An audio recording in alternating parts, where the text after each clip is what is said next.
Hello दोस्तों, तो इस वीडियो में हम पढ़ने वाले हैं लीनियर ट्रांसफॉर्मेशंस इन वेक्टर स्पेस, रैखिक रूपांतरण। तो इसमें सबसे पहले हम पढ़ेंगे लीनियर ट्रांसफॉर्मेशन की डेफिनेशन और उसकी कुछ प्रॉपर्टीज। हमें सबसे पहले ये याद रखना है कि जो लीनियर ट्रांसफॉर्मेशन होता है वो एक फंक्शन ही होता है, और किससे किस पे होता है, एक वेक्टर स्पेस से दूसरे वेक्टर स्पेस पर। जो फंक्शन कोई दो प्रॉपर्टीज, पर्टिकुलर प्रॉपर्टीज होती हैं, उनको होल्ड करेगा, तो वो हमें क्या कहलाएगा, लीनियर ट्रांसफॉर्मेशन। तो आइए हम फिर आगे उससे क्या पढ़ेंगे, लीनियर ट्रांसफॉर्मेशन की कर्नल देखेंगे, फिर रैंक और नल्टी देखेंगे, सेलेस्टर लॉ देखेंगे, लीनियर ट्रांसफॉर्मेशन का सम एंड कंपोजिशन देखेंगे, क्योंकि वो एक फंक्शन होगा। जब फंक्शन होगा तो उनका सम भी होगा, उनका कंपोजिशन भी होगा। फिर 1/1 लीनियर ट्रांसफॉर्मेशन होंगे। फिर वो होमोमॉर्फिज्म भी डिफाइन करेंगे। तो होमोमॉर्फिज्म तो क्या, वो लीनियर ट्रांसफॉर्मेशन खुद ही एक होमोमॉर्फिज्म की कंडीशन ही फॉलो करता है। फिर मैट्रिक्स रिप्रेजेंटेशन उसका हम देखेंगे। तो आइए शुरू करते हैं। तो ये है हमारी लीनियर ट्रांसफॉर्मेशन की डेफिनेशन की लीनियर ट्रांसफॉर्मेशन किसे कहते हैं, कि माना u तथा v समान फील्ड पर वेक्टर स्पेस हैं, तब एक फलन t कहाँ से कहाँ पे, u से v पे लीनियर ट्रांसफॉर्मेशन कहलाता है। यदि ये केवल ये दो प्रॉपर्टीज होल्ड कर दे, u और v कहाँ से लिए, u से, उनको प्लस करके उन पर फंक्शन लगाया, तो वो T U plus T V रूप में हो जाए। मतलब टी यू प्लस वी बराबर T U plus T V for all U V belongs to U. And second property है टी ए यू बराबर A T U for all A belongs to F, U belongs to U. तो क्या कह देंगे हम, जो हमने फलन लिया है टी यू से वी पर, वो क्या हो जाएगा, लीनियर ट्रांसफॉर्मेशन कहलाएगा। ठीक है। या फिर हम इन दोनों प्रॉपर्टीज से एक कंबाइंड प्रॉपर्टी भी निकाल सकते हैं। टी यू से वी को लीनियर ट्रांसफॉर्मेशन कहते हैं यदि और केवल यदि T A U plus B V बराबर A T U plus B T V. अब देखिए, लीनियर ट्रांसफॉर्मेशन टी को लीनियर मैपिंग, लीनियर फंक्शन तथा वेक्टर स्पेस होमोमॉर्फिज्म भी कहते हैं। क्योंकि जब हम होमोमॉर्फिज्म देखते हैं तो उसमें ये कंडीशंस हम होल्ड करवाते हैं। कहीं भी पहले भी हमने होमोमॉर्फिज्म पढ़ी हैं या कहीं भी पढ़ेंगे तो ये दो प्रॉपर्टीज होल्ड होती हैं। तो ये प्रॉपर्टीज होमोमॉर्फिज्म की ही हैं, उन जिसके लिए हमने लीनियर ट्रांसफॉर्मेशन डिफाइन कर रखा है। तो इनको क्या कहते हैं, लीनियर ट्रांसफॉर्मेशन को लीनियर मैपिंग भी कहते हैं, लीनियर फंक्शन भी कहते हैं, और वेक्टर स्पेस होमोमॉर्फिज्म भी कहते हैं। यदि लीनियर ट्रांसफॉर्मेशन, अब देखिए, अब तो लीनियर ट्रांसफॉर्मेशन कहाँ से कहाँ पे हो गया, u से v पर। यदि ये u से u पर ही हो जाए या u से f पर हो जाए तो उनके अलग अलग नाम दे दिए जाते हैं। जैसे देखिए कि यदि लीनियर ट्रांसफॉर्मेशन t u से u पर ही हो, तब लीनियर ट्रांसफॉर्मेशन को ही लीनियर ऑपरेटर कहते हैं। तो आगे चल के हम एडजॉइंट ऑपरेटर और अलग अलग ऑपरेटर्स पढ़ेंगे, तो वहाँ पे क्या होगा, vector space, same vector space से सेम वेक्टर स्पेस पर ही लीनियर ट्रांसफॉर्मेशन डिफाइन होगा। तो उसे क्या कहेंगे, लीनियर ऑपरेटर, रैखिक संकारक। और यदि लीनियर ट्रांसफॉर्मेशन जो टी है वो यू से एफ, एफ क्या है, फील्ड पर डिफाइन हो, तो उसे हम क्या कह देते हैं, लीनियर फंक्शनल कह देते हैं। जो आगे चलकर हमारे किस में काम आएगा, ड्यूअल स्पेस में लगभग वहाँ पे ये काम आती है ये डेफिनेशन। अब आगे देखते हैं, यदि t किससे किस पर है, u से u पर है, और कैसा है कि t में हम कोई भी एलिमेंट डालें और वही एलिमेंट हमें मिल जाए, को आइडेंटिटी ट्रांसफॉर्मेशन या तत्समक रूपांतरण कहते हैं। और यदि t u से u पर ही है और हम u का कोई भी एलिमेंट t में डालें, मतलब है तो फंक्शन, तो u में डालें और वो हमें क्या दे दे, जीरो एलिमेंट दे दे, तो इसको हम कहते हैं जीरो ट्रांसफॉर्मेशन। और ये इसको जीरो फंक्शन भी कहते हैं। और जैसे फंक्शन, उसी फंक्शन की तो डेफिनेशन ये डिफाइन कर रहा है, और ये आइडेंटिटी फंक्शन भी कह सकते हैं इसको। अब देखिए, टी यू से वी एक लीनियर ट्रांसफॉर्मेशन है तब माइनस टी यू से वी क्या होता है, माइनस टी यू बराबर माइनस टी यू। अच्छा, ये ऐसे नहीं होगा, ये माइनस टी यू बराबर minus of T U for all U belongs to U. तो माइनस टी को लीनियर ट्रांसफॉर्मेशन टी का नेगेटिव कहते हैं, या लीनियर ट्रांसफॉर्मेशन का ऋणात्मक कहते हैं, जहां माइनस टी भी लीनियर ट्रांसफॉर्मेशन होता है। ठीक है। अब लीनियर ट्रांसफॉर्मेशन यदि देखिए टी यू से वी पर एक लीनियर ट्रांसफॉर्मेशन है, तब ये तीन प्रॉपर्टीज ऑलवेज होल्ड करेगा। ये वो लीनियर ट्रांसफॉर्मेशन कौन सी प्रॉपर्टीज होल्ड करेगा, टी माइनस यू पे हम माइनस यू क्या है, प्लस के लिए इनवर्स एलिमेंट, तो टी माइनस यू बराबर माइनस टी यू। ठीक है, ये प्रॉपर्टीज होल्ड करेगा। और ये प्रॉपर्टीज कहाँ कहाँ आएंगी, जब हमें कोई एलिमेंट दे रखे हों और हमसे पूछ ले कि बताइए ये लीनियर ट्रांसफॉर्मेशन है या नहीं है, तब हम इन प्रॉपर्टीज को यूज करते हैं।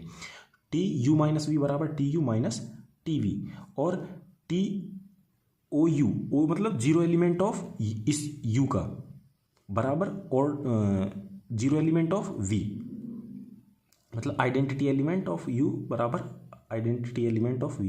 तो इसका मतलब ये है कि आइडेंटिटी जो वो है वो लीनियर ट्रांसफॉर्मेशन में आइडेंटिटी पर ही मैप होती है।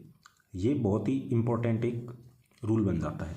एंड साथ ही टी A1U1 प्लस A2U2 जैसे जैसे कोई n तक भी लेंगे तो इस प्रॉपर्टी को होल्ड करेगा, ए बाहर आ जाएगा, वो टी अंदर चला जाएगा।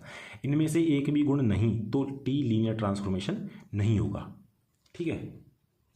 अब देखिए, यदि हमें कोई ट्रांसफॉर्मेशन दे दिया जाए, मतलब कोई फंक्शन दे दिया जाए और हमसे पूछे कि वो बताइए लीनियर ट्रांसफॉर्मेशन होगा या नहीं होगा, तो हम केवल ये दो कंडीशन जो हमारी डेफिनेशन की कंडीशन है वही हम लगा देंगे, दोनों कंडीशन चेक कर लेंगे। अगर ये दोनों सेटिस्फाई हो रही हैं तो वो लीनियर ट्रांसफॉर्मेशन होगा, और नहीं कर रही है कोई भी एक तो वो लीनियर ट्रांसफॉर्मेशन नहीं होगा। तो जब कोई लीनियर ट्रांसफॉर्मेशन दिया हो और हमसे पूछे कि लीनियर ट्रांसफॉर्मेशन है या नहीं, तो हम निम्न प्रॉपर्टीज को चेक करेंगे। तथा यदि अवयवों की मैपिंग ही दे दे सीधा, मतलब ये तो क्या कंडीशन पे दे देते हैं, और सीधा मैपिंग दे दी कि F A is equal to this and मतलब दो तीन अवयवों की क्या मैपिंग दे दी, तब हमसे पूछ ले कि बताइए ये लीनियर ट्रांसफॉर्मेशन है या नहीं है, तब हम क्या करेंगे, हम चेक करेंगे कि जो यू दिया गया है उसका जो आइडेंटिटी एलिमेंट है वो किस पर मैप कर रहा है। ठीक है, वो आगे अगर सामने वाली जो वेक्टर स्पेस है उसकी आइडेंटिटी पर मैप करना चाहिए। यदि वो उस पर नहीं कर रहा है तो वो लीनियर ट्रांसफॉर्मेशन नहीं होगा। तो इसमें हम क्या देखेंगे, पहले तो 0 0 की मैपिंग देखेंगे, अगर वो 0 0 पर जा रही है तो हम कह देंगे कि ये हो सकता है। फिर माइनस यू चेक करेंगे तो ये प्रॉपर्टी होल्ड होनी चाहिए, और ये तीनों प्रॉपर्टीज अगर होल्ड हो गई तो हम कह देंगे कि वो लीनियर ट्रांसफॉर्मेशन है। यदि इनमें से एक भी प्रॉपर्टी होल्ड नहीं होगी तो हम कह देंगे कि वो लीनियर ट्रांसफॉर्मेशन नहीं है। जैसे ही हम आगे चल के एग्जाम्पल देखते हैं, जैसे ये एग्जांपल है कि टी आर क्यूब से आर क्यूब। अब हम जानते हैं कि आर क्यूब नहीं, R3 से R3 क्या है, वेक्टर स्पेस होता है। R3 भी वेक्टर स्पेस, R3 भी वेक्टर स्पेस, और टी क्या दे दिया, एक फलन दे दिया। कैसा दे दिया कि R3 से R3 में सच दैट ऐसा है कि इसमें R3 का कोई भी एलिमेंट डालें वो उसको इस तरह बदल देता है, उसकी मैपिंग इस तरह आती है। ये कहाँ बिलोंग करेगा, ये इसमें बिलोंग करेगा। क्या लीनियर ट्रांसफॉर्मेशन है या नहीं है। तब हम क्या चेक करेंगे, अभी हमें क्या दे रखा है, एक मैपिंग दे रखी है। जैसे हमें मैपिंग दे रखी है तो हम कौन सा यूज करेंगे, ये वाला, दो एलिमेंट लेंगे उन पे लगाएंगे, दोनों को सीधा कर देंगे। ठीक है, तो अब हमने क्या किया, दो एलिमेंट ले लिए x1 y1 z1 and x2 y2 z2, किस में बिलोंग कर रहे हैं, इस R क्यूब में कर रहे हैं। तब हम क्या करेंगे, u, ये इसको u मान लेंगे, इसको v मान लेंगे, तो u प्लस v, ये क्या है u और v, तो ये t u प्लस v। अब ये टी अलग अलग हो जाएगा इस पर, तो पहली प्रॉपर्टी होल्ड हो जाएगी।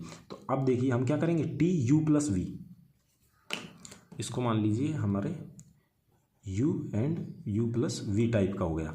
जैसे यू प्लस वी करेंगे तो ये आपस में जुड़ेंगे, जैसे जुड़ के ये हो गया। अब इसकी मैपिंग हमें ये दे रखी है, टी एक्स वाई जेड क्या करता है, वाई, मतलब जो ये वाला वाई है ये आगे आ जाता है, तो एक्स प्लस x2 कहाँ जाएगा, तो इसको मान लीजिए पहले ये x3 है, ये y3 है, ये z3 बना लिया हमने, मान लीजिए इसको x3 मान लिया, इसको y3, इसको z3 यहाँ मान लिया। अब ये t x3 y3 z3 है, तो x y z से क्या होगा, y यहाँ आएगा, ये x माइनस होगा यहाँ आ जाएगा, और z में माइनस लग जाएगा। तो ये देखिए ये y3 यहाँ आ गया, x3 माइनस लग के यहाँ, और z3 में माइनस लग गया। तो ये क्योंकि ट्रांसफॉर्मेशन दे रखा है इसलिए ऐसा कैसा लिख दिया। y3 क्या है, y1 प्लस y2, x3 क्या है, माइनस x1 माइनस x2, और minus z3 minus z1 minus z2। जैसे ये होगा इसको अलग अलग ओपन कर देंगे, प्लस में है ना, तो इसको प्लस में अलग अलग लिख देंगे। और यहाँ पे तो टी आ ही रहा है, यहाँ पे तो टी जो है वो आ ही रहा है साथ साथ।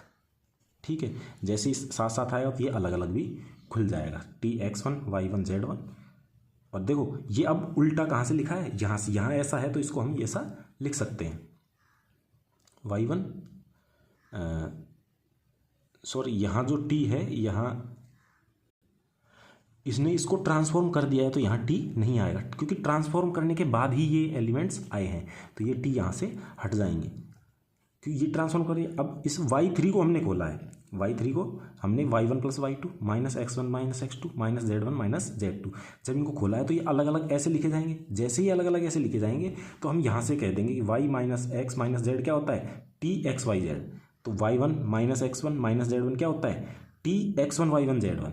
वैसे Tx2y2z2, तो ये हमारी पहली प्रॉपर्टी होल्ड हो गई। ठीक है, अब सेकंड प्रॉपर्टी Tax1y1z1 Tau, ऐसी हो गई ना प्रॉपर्टी। अब क्या होगा, टी ए इसमें मल्टीप्लाई होगा, जैसे मल्टीप्लाई होगा तो ट्रांसफॉर्मेशन हमें ये दे रखा है, तो इसी के हिसाब से हम ट्रांसफॉर्मेशन यहाँ शो कर देंगे। ay1 minus ax1 minus az1, ए इससे बाहर आएगा तो y1 minus x1 minus z1। अब ये प्रॉपर्टी किसकी है, ये यहाँ से हम क्या लिख सकते हैं, इसको टी में लिख सकते हैं, तो Tx1y1z1, तो ये सेकेंड प्रॉपर्टी भी होल्ड हो गई। जैसे ही सेकेंड प्रॉपर्टी होल्ड हुई अतः लीनियर ट्रांसफॉर्मेशन है। और आगे अगला एग्जाम्पल है कि आर क्यूब से आर स्क्वायर आर क्यूब नहीं R3 से R square such that Txyz is equal to mod of X और y minus Z.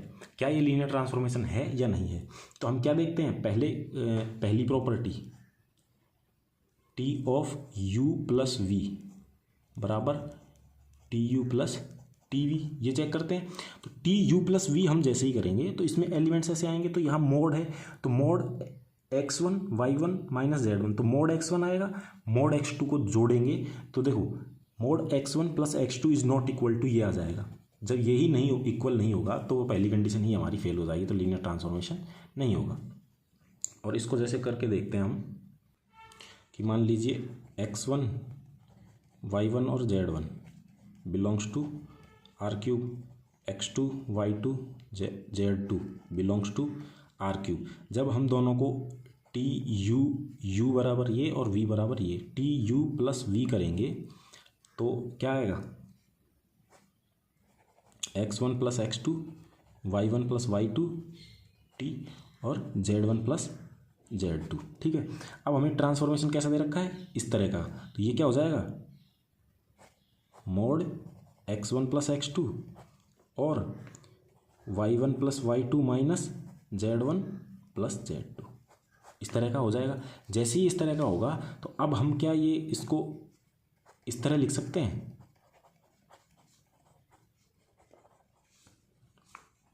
y2 minus z1 minus z2, इसको इस तरह लिख सकते हैं क्या, नहीं लिख सकते। क्यों नहीं लिख सकते, क्योंकि ये कभी भी इक्वल नहीं होता इसके। और क्यों इक्वल नहीं होता, क्योंकि मान लीजिए कि यदि हमने 2 माइनस 3 लिया, ठीक है, तो ये क्या हो जाएगा, -1 बराबर 1, जबकि 2 प्लस -3 ये क्या हो जाएगा, 2 प्लस 3 बराबर 5, तो इक्वल नहीं होगा, तो ये इसको इक्वल नहीं लिख सकते, तो ये लीनियर ट्रांसफॉर्मेशन नहीं होगा। अब देखिए लीनियर ट्रांसफॉर्मेशन की प्रॉपर्टीज, उनमें क्या क्या प्रॉपर्टीज होती हैं। Non singular linear transformation, non singular मतलब जीरो की वैल्यू के ऊपर डिपेंड करने वाला, कि जीरो के अलावा कोई अन्य अवयव, जीरो के अलावा, क्योंकि जीरो तो जीरो पे मैप करेगा ही, जीरो के अलावा कोई भी अन्य अवयव जीरो पर मैप ना करे तो उसे क्या कहेंगे, नॉन सिंगुलर लीनियर ट्रांसफॉर्मेशन। ठीक है, अब आइए कि देखिए जैसे यहाँ है, या एक तो आइडेंटिटी तो होनी ही है, और यहाँ भी चाहे जीरो कुछ भी एलिमेंट है, यहाँ कुछ भी एलिमेंट है, केवल ये इस पर ही मैप कर रहा है, केवल यही इस पर मैप कर रहा है, और अदर एलिमेंट सब बाहर जा रहे हैं, कोई कहीं इस पे मैप नहीं कर रहा, तो इसको क्या कहेंगे, नॉन सिंगुलर लीनियर ट्रांसफॉर्मेशन। और सिंगुलर ट्रांसफॉर्मेशन किसको कहेंगे, जब सभी अवयव जीरो पर ही मैप कर जाएं और किसी पर मैप ना करें, तो उसको बोल देते हैं singular linear transformation.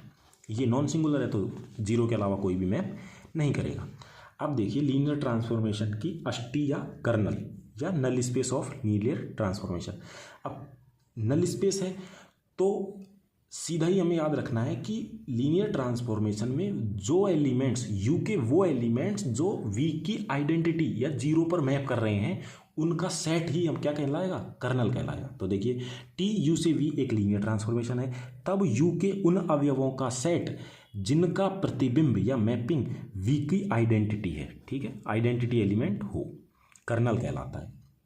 Colonel of T is equal to, इसको क्या बोलते हैं, null space of T is equal to U के वो एलिमेंट आएंगे जिनकी मैपिंग जीरो हो, और जीरो किसकी आइडेंटिटी है, वी की, कैपिटल वी।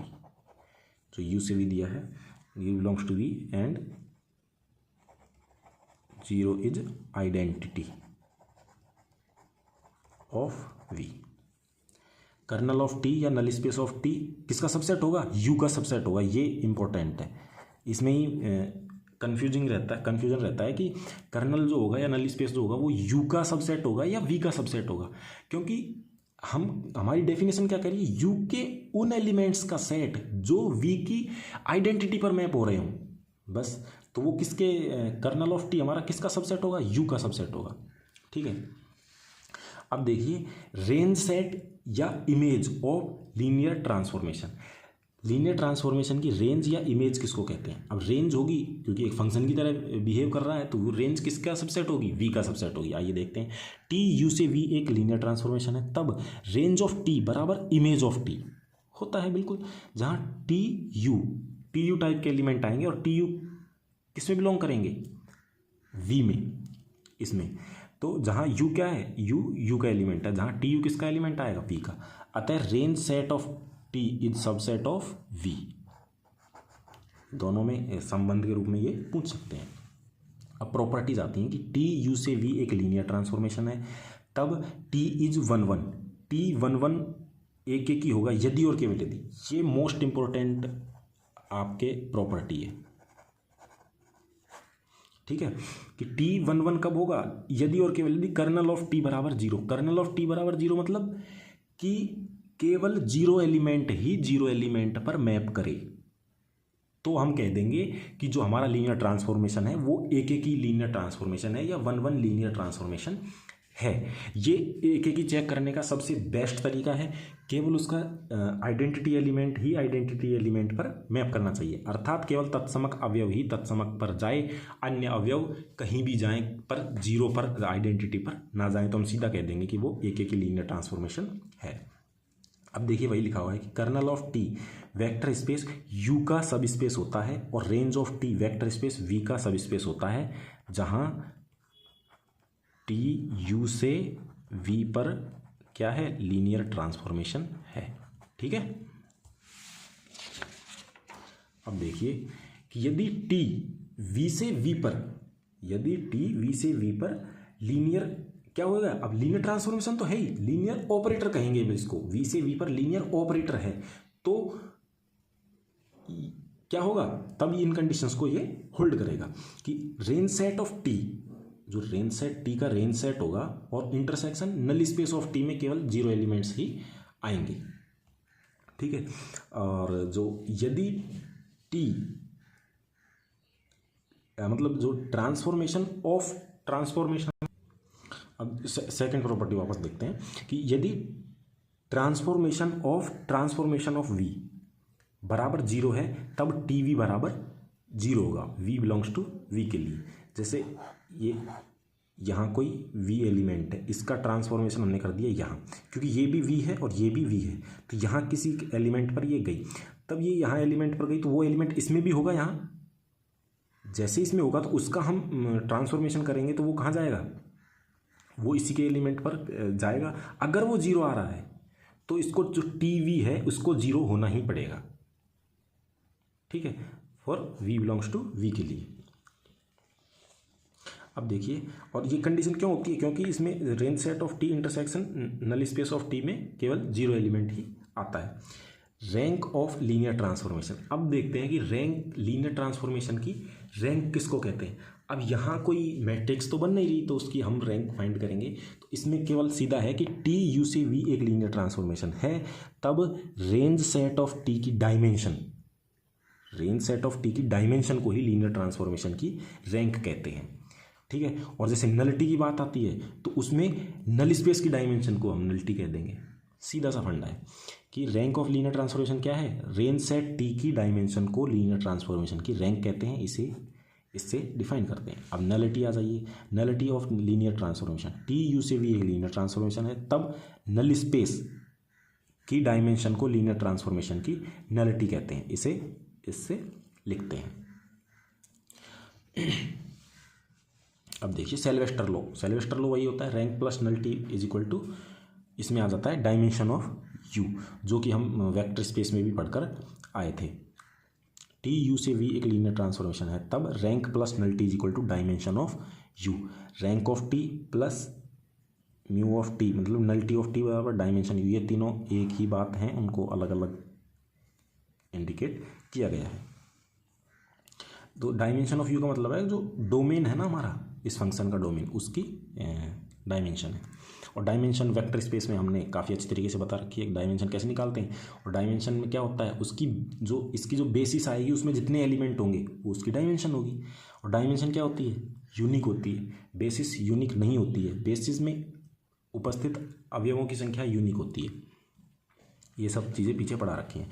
टी यू से वी एक लीनियर ट्रांसफॉर्मेशन है, तब क्या होगा, टी इज नॉन सिंगुलर यदि और केवल यदि टी इज 1 1।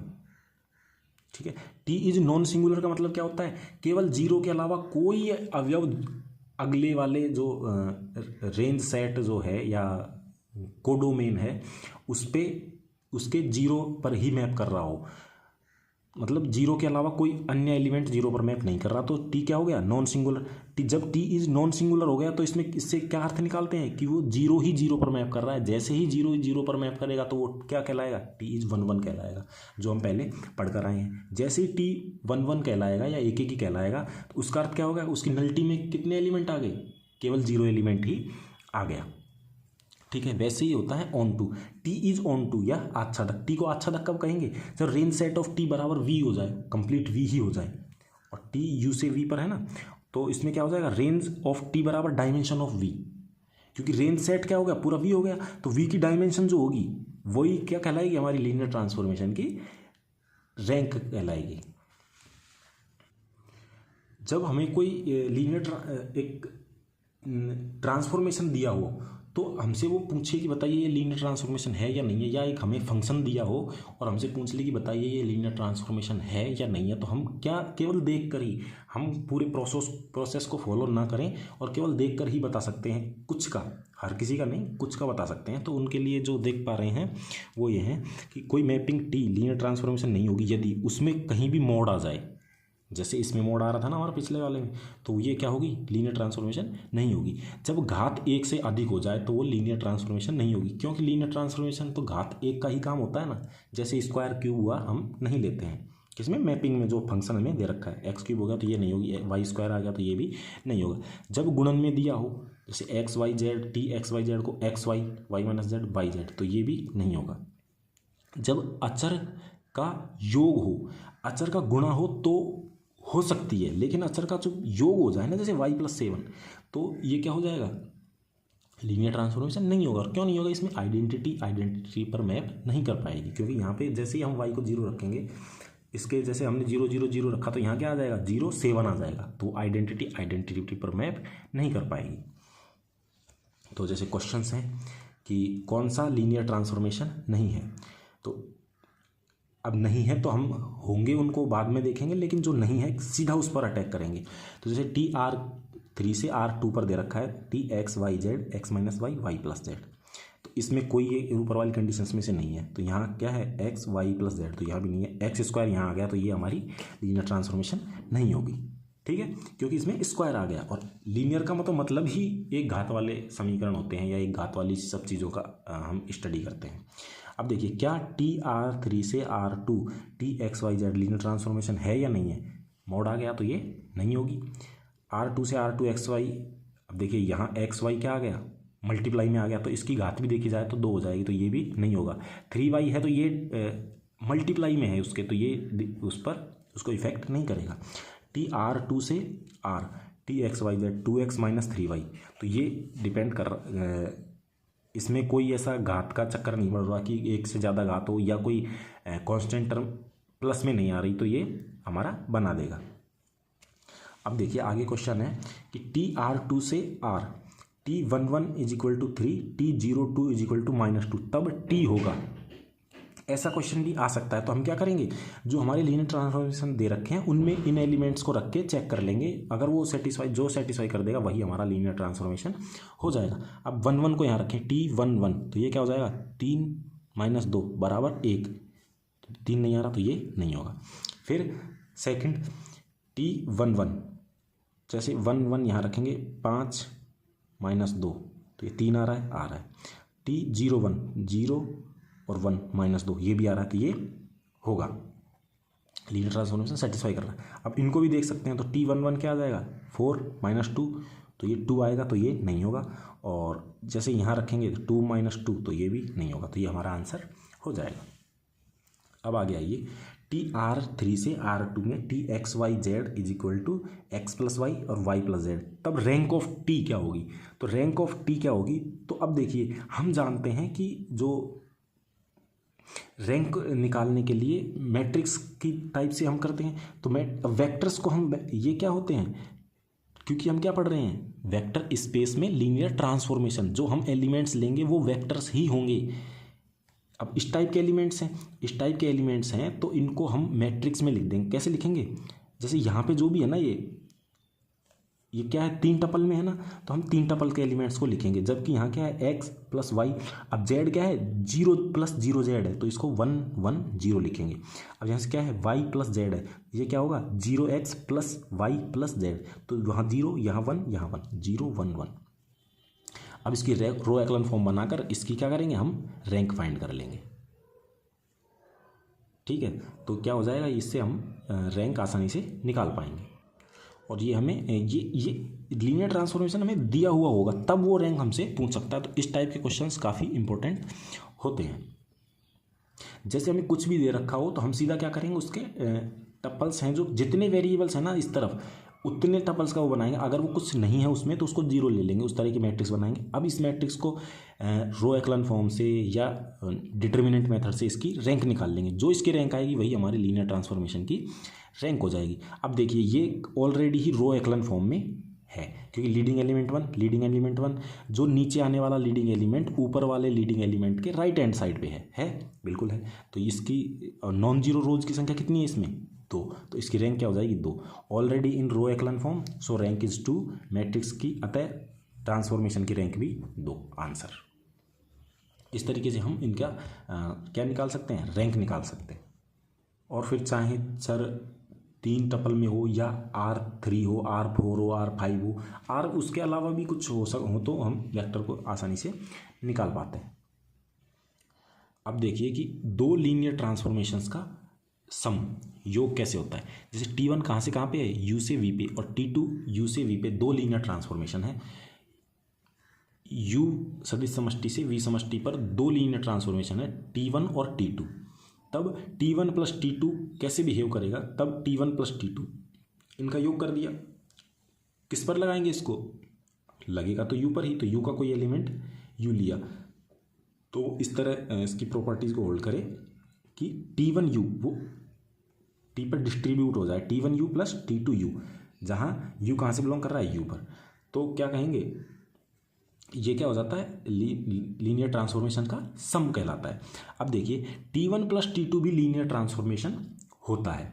जब हमें कोई 2 लीनियर ट्रांसफॉर्मेशन U से V पर दे दे और कह दे कि ये लीनियर ट्रांसफॉर्मेशन है, तो उनका जो सम होगा वो भी एक लीनियर ट्रांसफॉर्मेशन होता है। और AT भी लीनियर ट्रांसफॉर्मेशन होता है। और A क्या है, A उसके फील्ड में से कोई एलिमेंट्स लिया और उसको T से मल्टीप्लाई कर दिया, तो वो भी क्या होगा, एक लीनियर ट्रांसफॉर्मेशन होगा। जैसे T कोई हमें दे दिया XYZ, इस टाइप का दे दिया कि वो 2XY+Z, ठीक है, ये हमारा कोई लीनियर ट्रांसफॉर्मेशन है। तो अब हम इसमें 2 मल्टीप्लाई कर देना XYZ, तो ये भी एक लीनियर ट्रांसफॉर्मेशन होगा। क्या होगा, 4X 2Y + 2Z, तो ये भी एक लीनियर ट्रांसफॉर्मेशन होता है।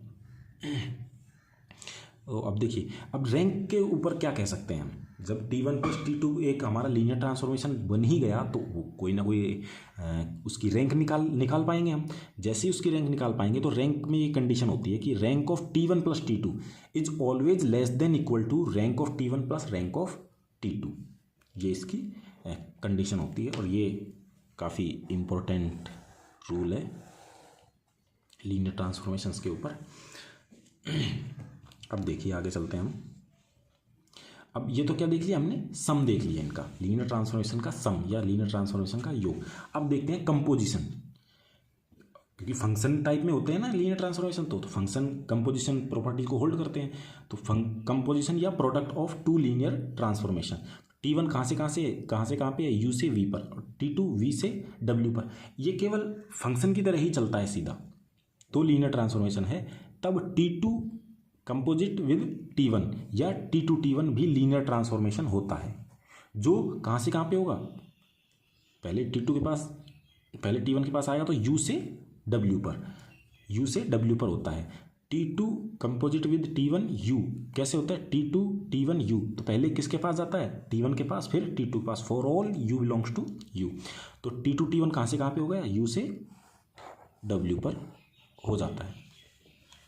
Let U belongs to U, तब T2 T1 U T2 this जो भी आएगा वो W का एलिमेंट आएगा।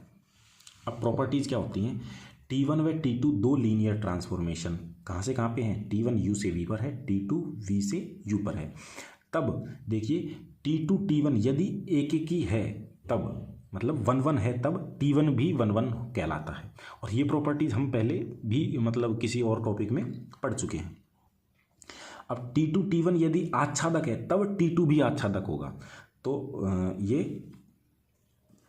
इनको हम देखते हैं, इनमें खासा ध्यान रखने की आवश्यकता होती है कि T2 T1 यदि एक ही है तो हमारा T1 एक ही होगा, यदि T2 T1 आच्छादक है तो हमारा केवल T2 आच्छादक होगा, T1 के बारे में हम नहीं कह सकते।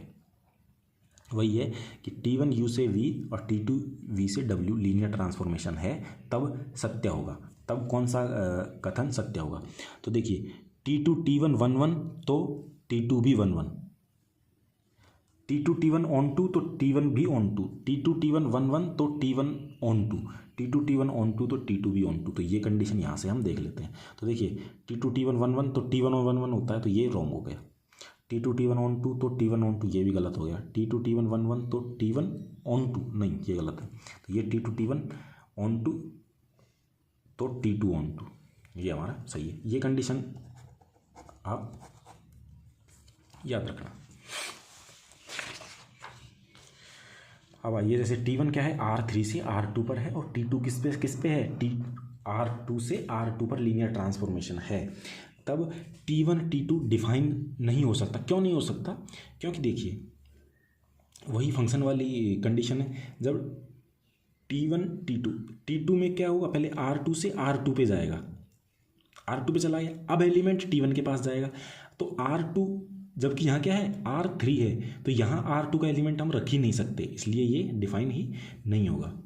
अब T2 T1 है तो T2 T1 डिफाइन होगा। क्यों होगा, पहले T1 के पास एलिमेंट जाएगा तो वो कहाँ से जाएगा, R3 से R2 पे, वो R2 बन गया।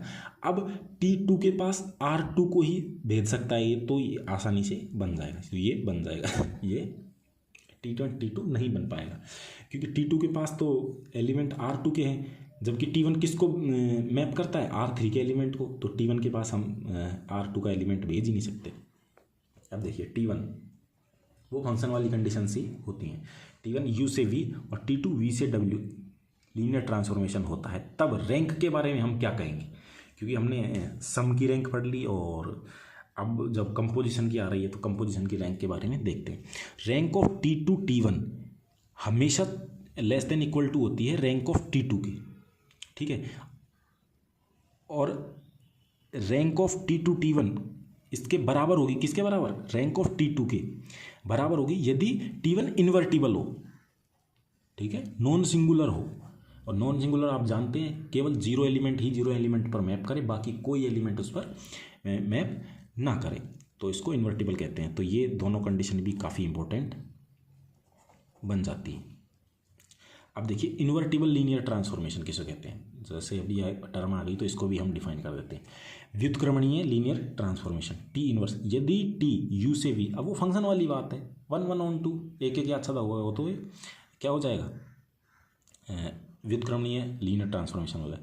यदि T U से V लीनियर ट्रांसफॉर्मेशन है तथा ये कौन क्या है, 1 1 है और ऑन 2 भी है, इनवर्स फंक्शन की तरह ही, ठीक है, तभी T इनवर्स का अस्तित्व होता है। तथा T इनवर्स कहाँ से कहाँ पे होता है, V से U पर, उल्टा हो जाता है, V से U पर लीनियर ट्रांसफॉर्मेशन होता है।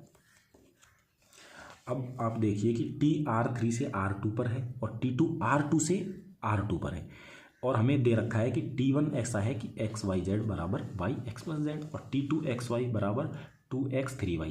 तब T2 T1 क्या होगा, ठीक है, सिंस T1 T2 दोनों लीनियर ट्रांसफॉर्मेशन है, तब हमसे ये पूछा है T2 T1 क्या होगा। तो T2 T1 में हम पहले T1 के पास एलिमेंट भेज देंगे कोई एक एलिमेंट लेके, फिर वो T2 के पास T2 के पास जाएगा तो उसको मैप करके जो भी आएगा वो हम लिख देंगे। T1 T2 दोनों लीनियर ट्रांसफॉर्मेशन है, माना X Y Z belongs to R3, ठीक है, क्योंकि पहले हम T1 है ना, तो T1 का एलिमेंट लेते हैं कि X Y Z belongs to R3, तब T2 T1 x Y Z, अब ये गया T1 के पास, T2 T1 x Y Z, जैसे ही इसके पास गया तो इसका तो काम ही ये है कि ये वाई एक्स प्लस जेड कर देता है, तो इसको क्या करेंगे वाई एक्स प्लस जेड कर दिया। जैसे ही T2 के पास गया, अब T2 क्या करता है, एक्स वाई को 2 से मल्टीप्लाई कर देता है एक्स को, और वाई को 3 से मल्टीप्लाई कर देता है, तो इसको 2y और 3x प्लस 3z हो गया।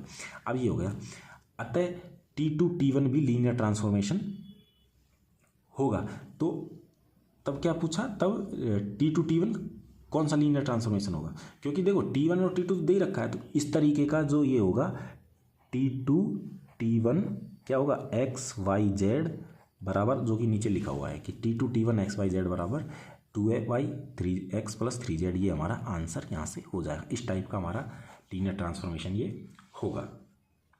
अब इसकी एक प्रॉपर्टी और होती है कि जैसे T1 U से V पर है और T2 V से W पर है, तब T2 T1 का इन्वर्स जो निकलेगा वो कैसा होगा, T2 T1 का इन्वर्स क्या होगा, T1 इन्वर्स T2 इन्वर्स, अर्थात T2 T1 भी इन्वर्टिबल होता है। अब हम देखते हैं इससे आगे किसी भी लीनियर ट्रांसफॉर्मेशन के 1-1 और ऑन टू देखने का तरीका क्या होता है, कि इसको 1-1 ऑन टू चेक कैसे करते हैं। क्योंकि 1-1 के लिए तो हम देख लेते हैं कि जीरो एलिमेंट पर मैप करना चाहिए, ठीक है, मतलब जीरो एलिमेंट पर मैप नहीं कर रहा तो क्या कह देते हैं हम कि वो लीनियर ट्रांसफॉर्मेशन 1-1 नहीं है। लेकिन जीरो पर मैप कर रहा हो तब कंडीशन क्या होती है, तो तब देखिए कि 1-1 का टेस्ट हमें लीनियर ट्रांसफॉर्मेशन दिया होगा तो उसे देखकर हम बताएंगे। जैसे क्या है, T R3 से R2 है, ये 1-1 एक ही हो ही नहीं सकता। अब क्यों नहीं हो सकता, क्योंकि देखिए यहाँ क्या है, R3 से R2 और लीनियर ट्रांसफॉर्मेशन है, तो हम क्या कहते हैं कि बेसिस पर ही मैप करती है। इसकी बेसिस में कितने एलिमेंट 3, इसकी बेसिस में कितने एलिमेंट 2। जब 3 एलिमेंट यहाँ हैं, 3 एलिमेंट क्या हैं 1 2 3 मान लीजिए, और यहाँ कितने एलिमेंट हैं 2, मान लीजिए A और B, तो क्या ये तीनों एलिमेंट एक ही, चलो यहाँ तक तो एक ही हो गए, परंतु ये एलिमेंट कहाँ पे जाएगा, आइडेंटिटी एलिमेंट पे ही मैप करेगा, तो इसी पर ही मैप करना पड़ेगा, इस पर या इस पर, तो ये एक ही नहीं कहलाएगा। इसलिए R3 R2 क्या होगा, ये एक ही होगा ही नहीं। इस तरह की लीनियर ट्रांसफॉर्मेशन, चाहे अब लीनियर ट्रांसफॉर्मेशन हमें कुछ भी डिफाइन कर रखा हो, लेकिन हम केवल वेक्टर स्पेसेस को देखकर ही बता पाएंगे कि ये 1-1 हो ही नहीं सकता। हाँ, आज तक हो रहा है ये, बिल्कुल आज तक हो सकता है, क्योंकि मान लीजिए अगर ये तीनों ही इस पर चले गए तो आज तक नहीं होगा। तो देखिए ये 1-1 या एक ही हो ही नहीं सकता, चाहे लीनियर ट्रांसफॉर्मेशन दो जो दिया हो।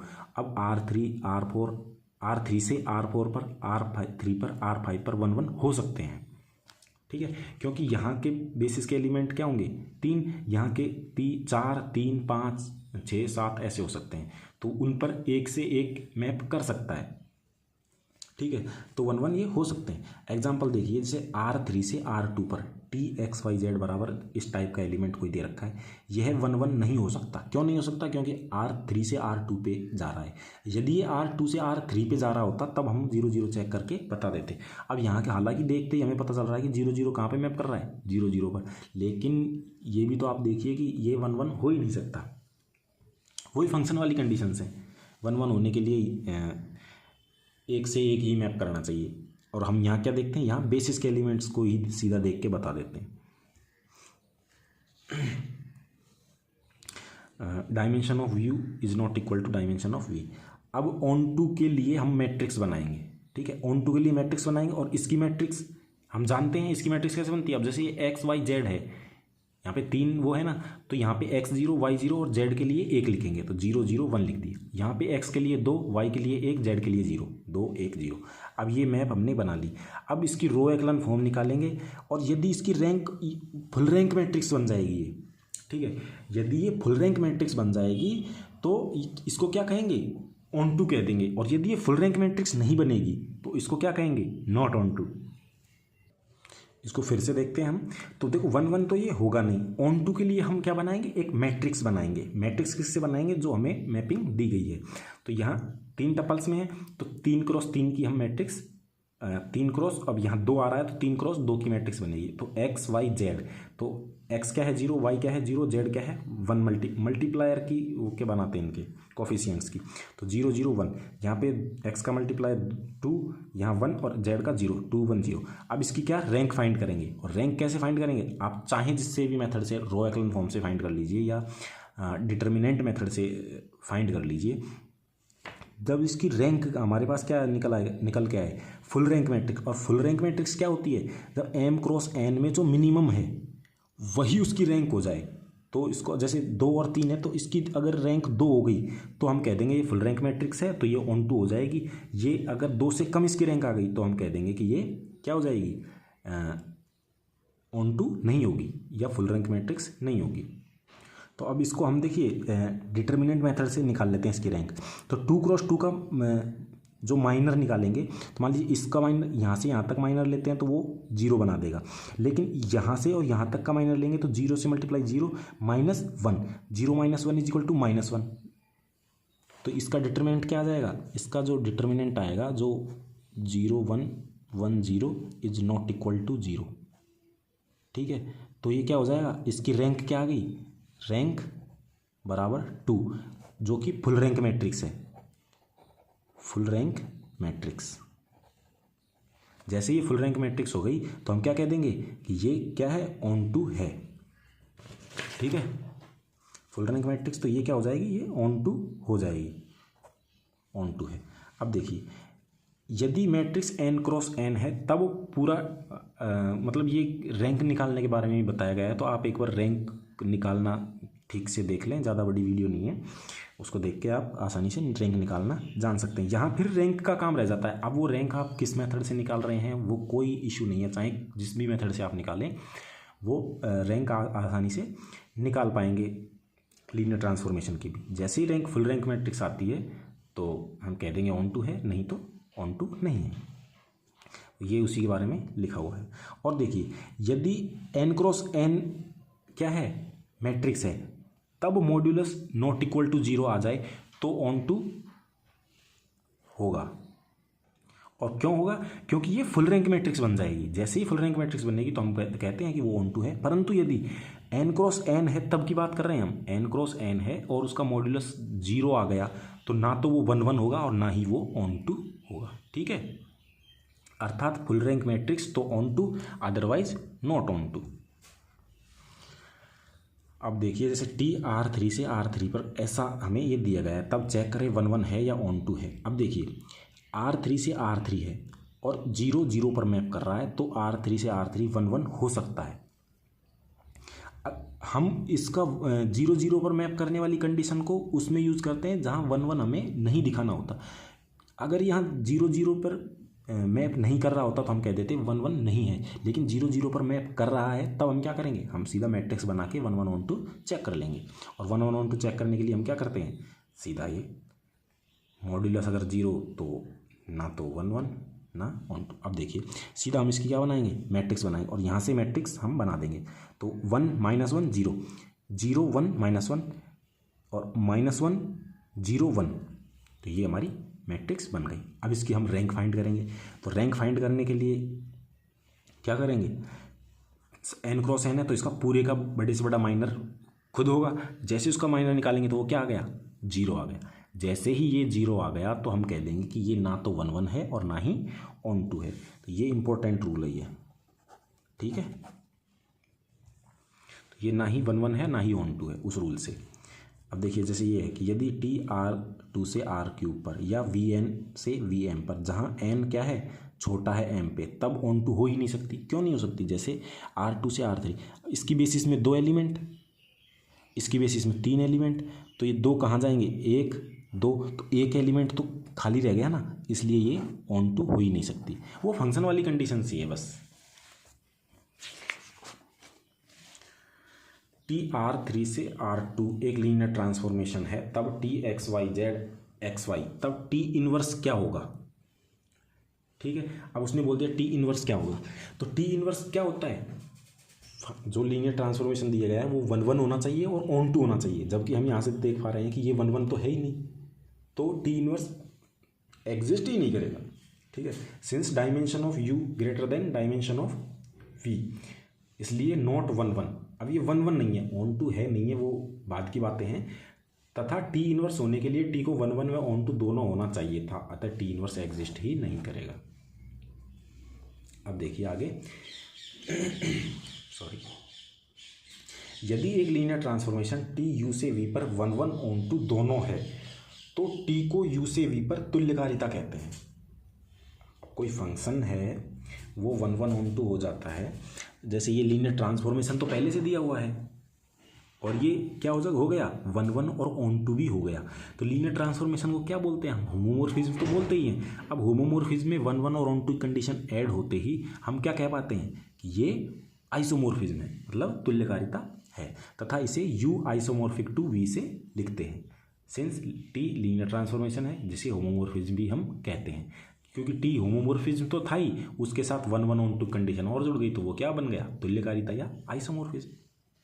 अब देखिए, प्रत्येक N dimensional vector space U F N के तुल्यकारी होता है, ये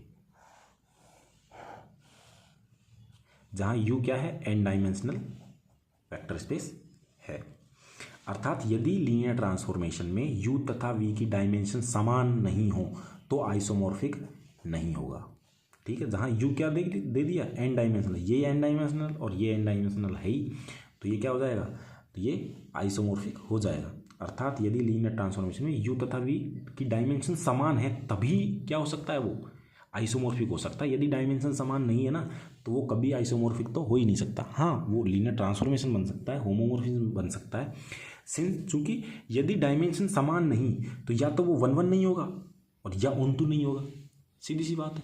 अगर u की डायमेंशन ज़्यादा हो गई, v की डायमेंशन कम हो गई तो वो ऑन टू नहीं हो पाएगा। यदि u की डायमेंशन कम और v की डायमेंशन ज़्यादा तो वो क्या नहीं हो पाएगा, वो ऑन टू नहीं हो पाएगा। बस जैसे t R3 से R2 में है तो ये 1 1 नहीं है, R3 से R2 तो ये ऑन टू नहीं है, बस ये बात है। अब देखिए fundamental theorem of vector homomorphism.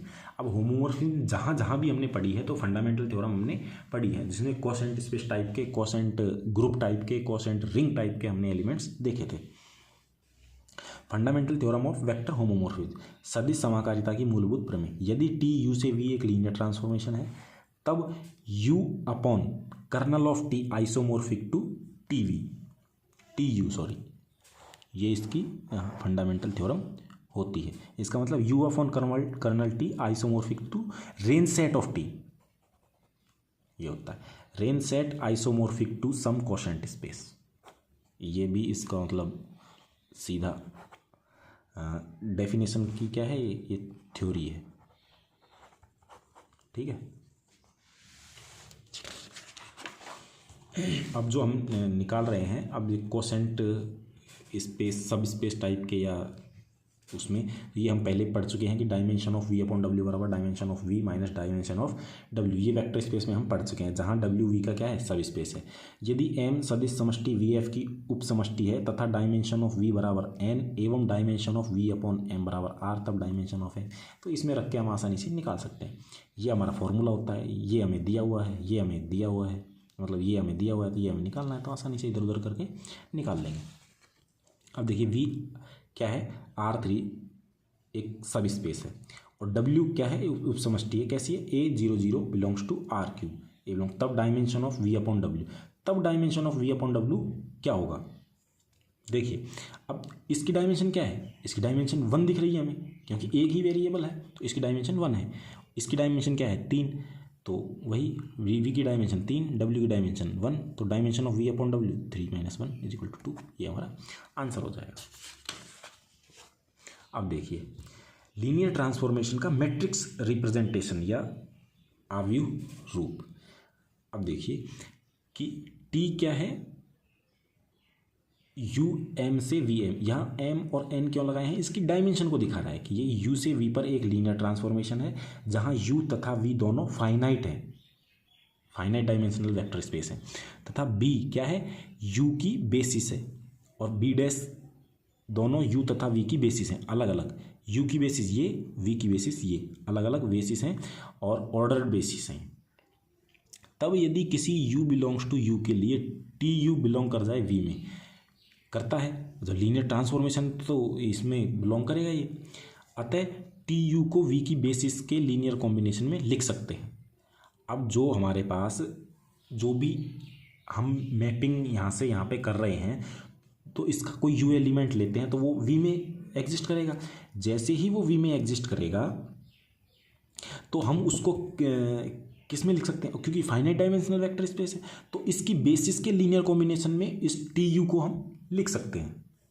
तो वही हमसे कह रखा है, क्योंकि बेसिस क्या करती है, जैसे वी एन में कोई एलिमेंट है तो वी एन की जो बेसिस है ना, वो वी एन के प्रत्येक एलिमेंट को जनरेट कर सकती है अपने लीनियर कॉम्बिनेशन से। तो अब जब टी यू वी एन में होगा तो टी यू को जो वी एन की बेसिस है वो पूरा क्या कर देगी, बना देगी अपने लीनियर कॉम्बिनेशन से। इसलिए मान लीजिए U1 U2 U3 क्या है, यू के एलिमेंट है, यू एम के सभी एलिमेंट हैं। तब इनकी जो मैपिंग होगी टी यू वन कहाँ बिलोंग करेगी, वी एन में। जैसे ही वी एन में बिलोंग करेगी तो उसको हम इसकी जो बेसिस है इसके लीनियर कॉम्बिनेशन में ऐसे लिख पा रहे हैं। जैसे ही हमने लिखा तो अब हम क्या करेंगे, नाउ कोफिशिएंट मैट्रिक्स बनाएंगे। कोफिशिएंट मैट्रिक्स यहाँ से हम सीधा बना पा रहे हैं A11 A12 केवल कोफिशिएंट है, चाहे ABCD लिखें या A11 A12 लिखें, तो इस तरह कोफिशिएंट मैट्रिक्स हमारी ये बन गई। अब V1 V2 V3 वेक्टर्स हैं तो वेक्टर्स को हम इस तरीके से डिफाइन करते हैं। यहाँ क्या आ जाएंगे, ये पूरे TU1 TU, ये हमारी क्या बन गई, एक कोफिशिएंट मैट्रिक्स बन गई। किसकी, जो U1 के एलिमेंट्स थे उनकी लीनियर ट्रांसफॉर्मेशन के उसमें,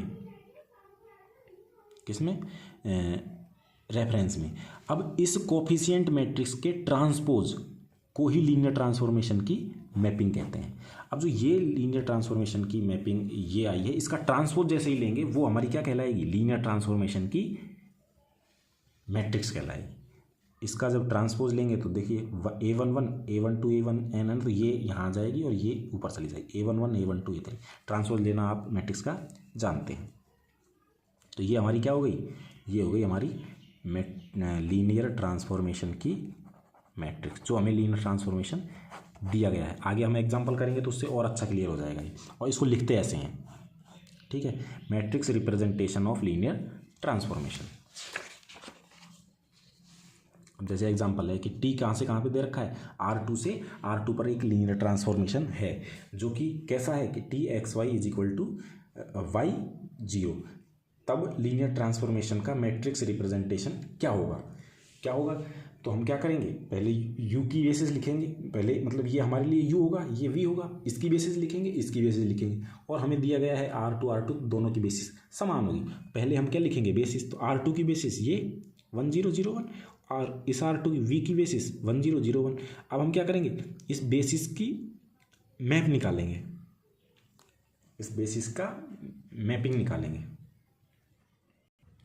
और जो हमने पिछला जो हमारी थ्योरी पढ़ी थी उसमें भी हमने यूएम के हर एलिमेंट का नहीं निकाला था, यूएम के बेसिस जो ली थी, देखिए बेसिस जो ली थी उसमें जो एलिमेंट थे केवल उनका मैपिंग निकाली थी। तो हम जो लीनियर ट्रांसफॉर्मेशन का मैट्रिक्स रिप्रेजेंटेशन करते हैं उसमें यू की बेसिस का मैप निकालते हैं, बेसिस की मैपिंग निकालते हैं और उसकी मैट्रिक्स हम बनाते हैं।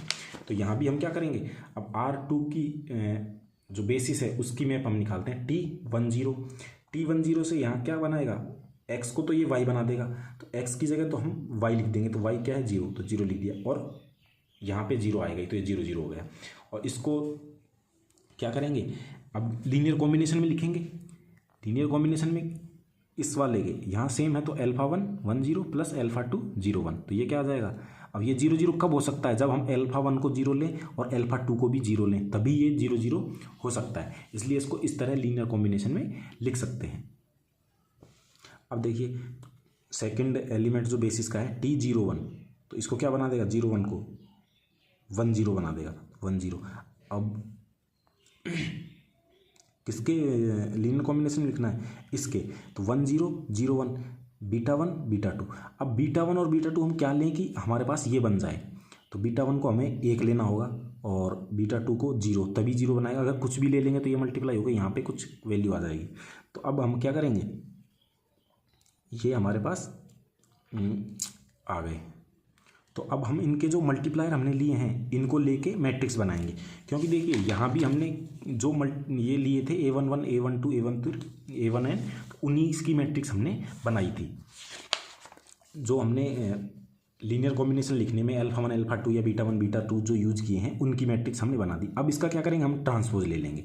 ठीक है, कोफिशिएंट मैट्रिक्स बन गई 0 0 1 0, और कहाँ से लिए हैं 0 0, ये 0 ये 0 और ये 1 और ये 0। ठीक है, ये ले लिए। अब इसका ट्रांसपोज जैसे ही करेंगे तो हमारे पास हमारी लीनियर ट्रांसफॉर्मेशन की मैपिंग आ जाएगी। तो इसका ट्रांसपोज क्या होगा 0 0 1 0 0 0 1 0, ये हमारा आंसर हो जाएगा।